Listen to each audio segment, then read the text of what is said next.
नमस्कार दोस्तों, स्वागत है आप सभी का हमारे इस चैनल सनातन ज्ञान गंगा पर। दोस्तों, अगर आप जीवन में कुछ नया सीखना चाहते हैं तो इस चैनल को सब्सक्राइब जरूर करें। ओम श्री गणेशाय नमः। दोस्तों, इस बार 19 सितंबर 2023 को करीब 250 वर्षों बाद एक अद्भुत और शुभ संयोग बनने जा रहा है, क्योंकि इस दिन साल की सबसे बड़ी चतुर्थी गणेश चतुर्थी पड़ने जा रही है। और अगर आप इस दिन घर के कोनों में स्वास्तिक बना देते हैं तो इतना धन आएगा कि आप संभाल नहीं पाएंगे।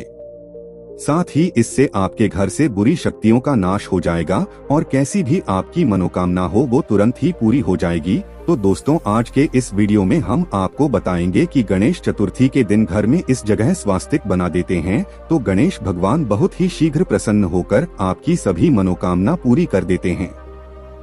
तो जानेंगे स्वास्तिक से जुड़ा वह कौन सा उपाय है और कौन सी पूजा विधि है जिससे गणेश भगवान खुश होकर गणेश चतुर्थी पर आपकी सभी मनोकामनाएं पूर्ण कर देंगे। और दोस्तों, यदि आप भी अपने जीवन में गणेश भगवान की कृपा पाना चाहते हैं तो इस वीडियो को लाइक करके कमेंट में ओम श्री गणेशाय नमः लिखना न भूलें। दोस्तों, किसी भी शुभ काम के पहले या किसी भी नई चीज के इस्तेमाल से पहले उसमें कुमकुम, सिंदूर या हल्दी का स्वास्तिक बनाने की प्रथा सदियों से चली आ रही है। ऐसा माना जाता है कि यह घर में खुशहाली लाने का एक आसान तरीका है। स्वास्तिक को मंगल ग्रह का प्रतीक माना जाता है, इसी वजह से इससे घर में ऊर्जा आकर्षित होती है और जिस स्थान पर यह शुभ चिन्ह बनाया जाता है वह अपने आप ही ऊर्जा से भरपूर हो जाता है। हिंदू धर्म में इसे एक पवित्र प्रतीक माना जाता है जो सौभाग्य, समृद्धि और स्वास्तिक से जुड़ा होता है। इसे किसी भी शुभ कार्य से पहले बनाने के पीछे के कई ज्योतिष लाभ है और इसका महत्व भी है। यदि हम ज्योतिष की माने तो स्वास्तिक का चिन्ह सौभाग्य, समृद्धि और सकारात्मक ऊर्जा का प्रतीक होता है। ऐसा माना जाता है कि किसी भी शुभ कार्य को शुरू करने से पहले इस चिन्ह को बनाना सौभाग्य और अनुकूल परिणामों को आमंत्रित करता है। दोस्तों, घर का जो मुख्य द्वार होता है वह शास्त्रों में इतना ज्यादा महत्वपूर्ण और खास बताया गया है कि वहीं से केवल सकारात्मक और नकारात्मक ऊर्जा घर में प्रवेश कर सकती है। काफी लोग इस बारे में नहीं जानते हैं कि जितनी भी नकारात्मक ऊर्जाएं होती है या फिर सकारात्मक ऊर्जा एवं कुल देवी, कुल देवता हो, पितृ हो, जितनी भी चीजें होती हैं, जितनी भी अदृश्य शक्तियां होती हैं, वह केवल घर के मुख्य दरवाजे से ही घर में प्रवेश कर सकती है। लेकिन काफी लोगों के घरों में ऐसा होता है कि इतनी नकारात्मक ऊर्जाएं वास करने लग जाती है कि उनका अपने खुद के घर में मन नहीं लगता है और बिल्कुल ऐसा मन करता है कि घर से बिल्कुल किसी भी प्रकार से बाहर निकला जाए। और यह चीजें आपने खुद भी काफी बार देखी होंगी कि जब भी आप घर से बाहर रहते हैं उस समय तो आपका मन बिल्कुल ठीक रहता है, लेकिन जैसे ही घर में प्रवेश करते हैं इस प्रकार से लगता है कि न जाने कितनी नकारात्मक शक्तियों ने आपको घेर लिया है। तुरंत ही बहुत ज्यादा घबराहट, बेचैनी हो जाती है। काफी लोग उनके बारे में बताते भी हैं और पूछते भी हैं। तो दोस्तों, आपको बता दें कि जब भी इस प्रकार होता है कि घर में नकारात्मक ऊर्जा वास करें तो आप समझ जाएं कि उन दिनों में फिर कोई भी कार्य आपका बनने वाला बिल्कुल भी नहीं है। जितने भी आप कार्य करेंगे उन सभी कार्यों में बिल्कुल ही निराशा हाथ लगने वाली है, क्योंकि जितनी भी शुभ लाभ, सुख, समृद्धि, धन की चीजें होती हैं वह वहीं पर आकर्षित होती है जहां पर सुख वास करता है, यानी कि सकारात्मक ऊर्जा आए जहां पर वास करती है केवल वहीं पर सुख बरसता है, नहीं तो नकारात्मक ऊर्जा केवल दुख को ही आकर्षित करती है। दोस्तों, अब आपको यह भी बता दें कि काफी घरों में ऐसा होता है कि के कारण भी कष्ट होते हैं, क्योंकि अगर पितृ प्रसन्न नहीं होते हैं या फिर पितृ अगर संतुष्ट न हो तो ऐसे घर में हमेशा ही लगातार संकट घेर के रखता है। कहीं ना कहीं से परेशानी उत्पन्न होती रहती है। जितने भी मेहनत लोग करते हैं उन्हें उनकी मेहनत का लाभ मिल ही नहीं पाता है। इसीलिए कहा जाता है कि पितरों का साथ होना बेहद आवश्यक होता है। जिस भी व्यक्ति पर पितरों का हाथ होता है तो ऐसा व्यक्ति कभी भी निराशा को अपने जीवन में नहीं देखता है। चाहे उसके जीवन में कितना भी कष्ट हो, पितृ उसके सभी संकट को ढाल की तरह अपने ऊपर ले लेते हैं। इतना ज्यादा महत्वपूर्ण पितरों को बताया गया है। अब आपको यह भी बता दें कि पितरों का जो स्थान होता है घर का मुख्य द्वार होता है। घर के मुख्य द्वार पर जो ऊपर वाला स्थान होता है वहीं पर पितृ और कुल देवी, कुल देवता वास करते हैं। जिस घर के पितृ स्ट्रांग नहीं होते हैं या फिर कुल देवी कुल देवता स्ट्रांग नहीं होते हैं तो उस घर में हमेशा ही नकारात्मक ऊर्जाएं वास करती है। और जहां पर नकारात्मक ऊर्जाएं निवास करती हैं, वहां पर घर के सभी लोगों में आपस में इस तरह से लड़ाई होती है। इस तरह से युद्ध होता है कि जैसे पता नहीं कितने बड़े दुश्मन हो। तो आपको यह भी बता दें, ये सभी चीजें केवल नकारात्मक ऊर्जाओं के कारण होती है। अगर घर में सकारात्मक ऊर्जा हो तो वहां के सभी लोग समझदार हो जाते हैं, शांत हो जाते हैं, संतुष्ट हो जाते हैं।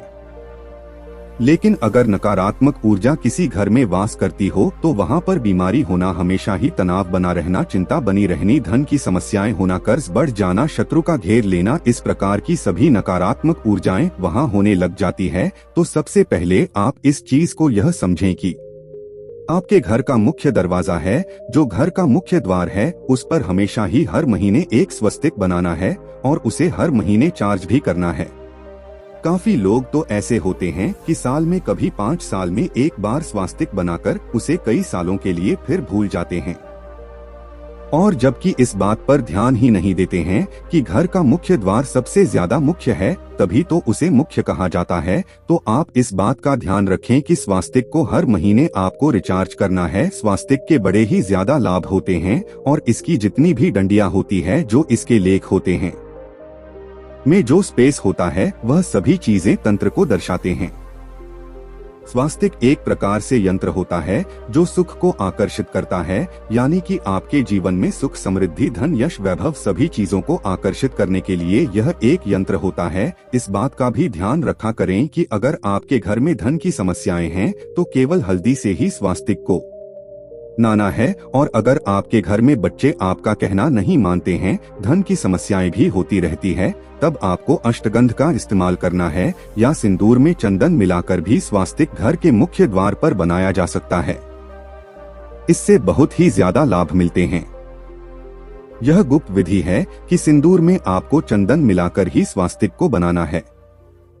इससे पितृ प्रसन्न होते हैं, कुल देवी का कुल देवताओं का साथ बना रहता है और उस घर में नकारात्मक ऊर्जाएं बिल्कुल भी प्रवेश नहीं कर पाती है। जिस घर में हर महीने स्वास्तिक चार्ज भी होता रहता है तो वहां पर नकारात्मक ऊर्जा प्रवेश नहीं करती है। अब दूसरी चीज आपको यह ध्यान रखनी है कि घर का मुखिया है और घर के मुखिया की जो डेट ऑफ बर्थ है, उसी का भाग्य अंक निकालकर आपको अपने घर के मुख्य द्वार पर अंदर की ओर लिख लेना है। और जब भी आप घर से बाहर निकलते हैं या फिर बाहर से घर में आते हैं तो बस उस अंक को रोजाना आप छूना शुरू करें। बस इतना करने मात्र से ही कुछ अंक से लाभ इतनी ज्यादा जीवन में बढ़ जाते हैं कि जैसे अगर आपके जीवन में धन की समस्याएं, कर्ज की समस्याएं या फिर शत्रुओं ने आपको घेर रखा है, तो अपने भाग्य अंक को रोज छूने मात्र से ही उस अंक से आपको इतनी शक्तियां प्राप्त होती है कि जो जीवन के कष्ट है वह आपके समाप्त हो जाते हैं। अब आपको यह करना किस प्रकार है, यह भी आप जान लें। दोस्तों, आपको अपनी जन्मतिथि को यानी कि मंच को, ढेर को, एयर को, तीनों चीजों को एक साथ कैलकुलेटर में प्लस कर देना है। 4 अंकों का डिजिट निकालेगा, फिर चारों अंकों को भी अलग अलग करके प्लस कर देना है। बस सिंगल डिजिट आपको निकाली है, जब तक सिंगल डिजिट नहीं निकल जाती है तब तक सभी अंकों को एक दूसरे से प्लस करते जाएं।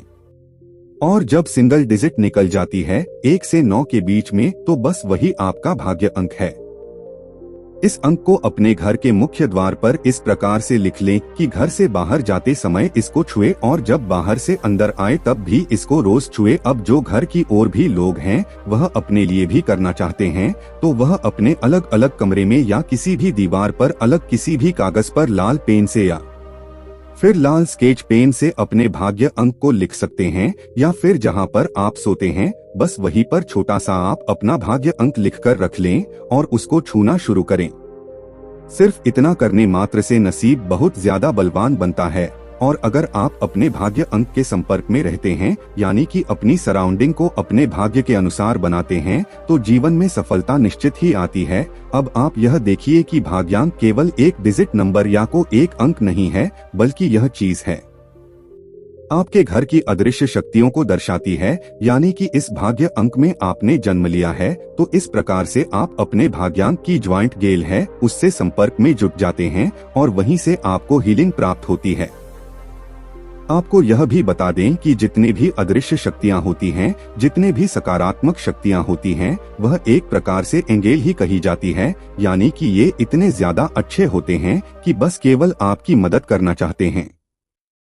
अगर आप किसी भी तरह से उनसे संपर्क बनाना जान जाते हैं, तो चाहे आप उन्हें फिर कुछ भी कहें, निश्चित ही आपके कार्य को करते हैं। बल्कि सकारात्मक ऊर्जा का कार्य केवल इतना ही है कि वह उस व्यक्ति की मदद करें जो केवल दुख में होता है, परेशानी में होता है, या जिस भी व्यक्ति के जीवन में संकट हो, अगर वह उन अदृश्य शक्तियों से संपर्क बना लेता है तो उसे निश्चित ही सहायता, सफलता प्राप्त होती है। यानी कि हर तरह से बस वह आपकी मदद करना चाहते हैं।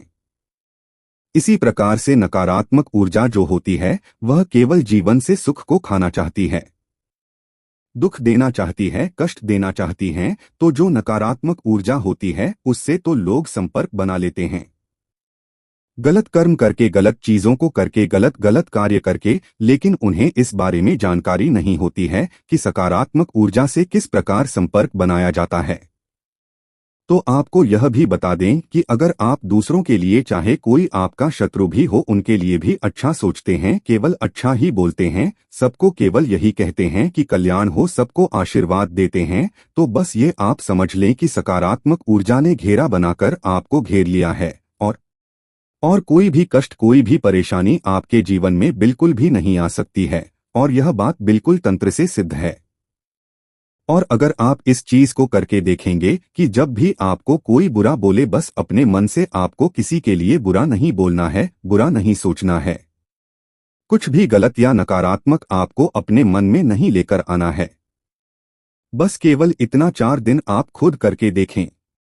5वें दिन आप खुद समझ जाएंगे कि कितनी ज्यादा बड़ी बात इस वीडियो में आपको पता चल गई है। क्योंकि जैसे ही आप दूसरों का भला सोचने लगेंगे, कल्याण सोचने लगेंगे, किसी के बारे में बुरा नहीं बोलेंगे, किसी को गलत नहीं कहेंगे, और ना ही किसी के बारे में गलत करने की सोचेंगे, तो बस उसी समय से सकारात्मक ऊर्जा सेवक की तरह आपकी कार्य करती है। जो भी आप चाहते हैं वह आपको लाकर देती है, और किसी न किसी रूप से आपको यह भी संकेत देती है कि हम आपके आसपास है।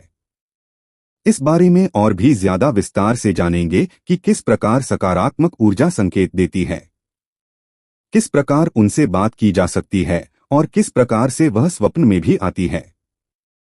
क्योंकि जैसा कि आप जानते हैं कि नकारात्मक ऊर्जा घबराहट देकर, परेशानी, कष्ट देकर दर्शाती है कि नकारात्मक ऊर्जा आपके आसपास घूम रही है, उसी प्रकार से सकारात्मक ऊर्जा भी संकेत देती है, बल्कि नकारात्मक ऊर्जा से ज्यादा स्ट्रांग संकेत देती है, जो बड़ी आसानी से समझ भी जाती है। दोस्तों, आइए अब आपको गणेश चतुर्थी के व्रत कथा सुनाते हैं, जिसे सच्चे दिल और साफ मन से सुनने मात्र से आपकी हर इच्छा पूरी हो जाएगी। पहली कथा पौराणिक एवं प्रचलित श्री गणेश कथा के अनुसार, एक बार देवता कई विपदाओं में गिरे थे, तब वह मदद मांगने भी भगवान शिव के पास आए। उस समय शिव के साथ कार्तिकेय तथा गणेश जी भी बैठे थे।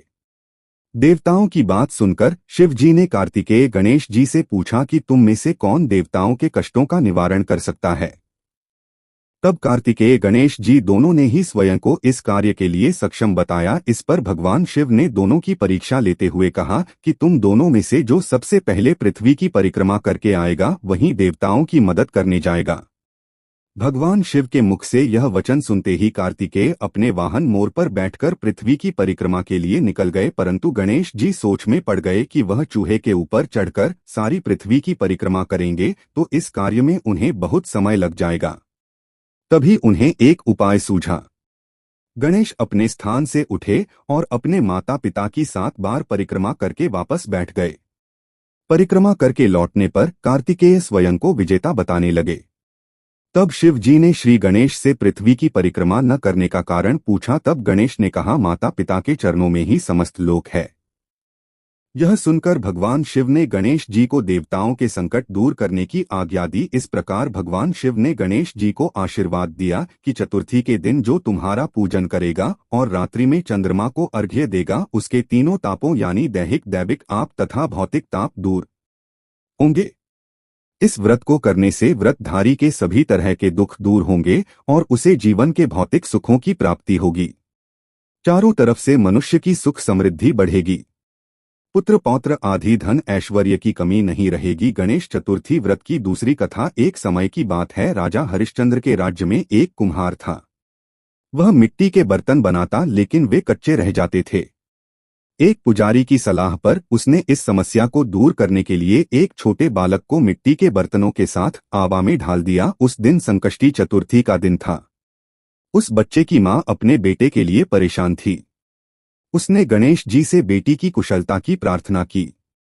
दूसरे दिन जब कुम्हार ने सुबह उठकर देखा तो आंबा में उसके बर्तन तो पक गए थे, लेकिन बच्चे का बाल बांका भी नहीं हुआ था। वह डर गया और राजा के दरबार में जाकर सारी घटना बताई। इसके बाद राजा ने उस बच्ची और उसकी मां को बुलवाया तो मां ने सभी तरह के विघ्न को दूर करने वाली संकष्टी चतुर्थी का वर्णन किया। इस घटना के बाद से महिलाएं संतान और परिवार के सौभाग्य के लिए संकट चौथ का व्रत करने लगी। तो दोस्तों, उम्मीद करते हैं आज की वीडियो से आपको लाभ अवश्य होगा। आज के लिए बस इतना ही। तो दोस्तों, आपको यह जानकारी कैसी लगी हमें कमेंट में अवश्य बताएं। वीडियो को लाइक करें और अपने दोस्तों के साथ भी शेयर करें और कमेंट में जय गजानन महाराज लिखना न भूलें।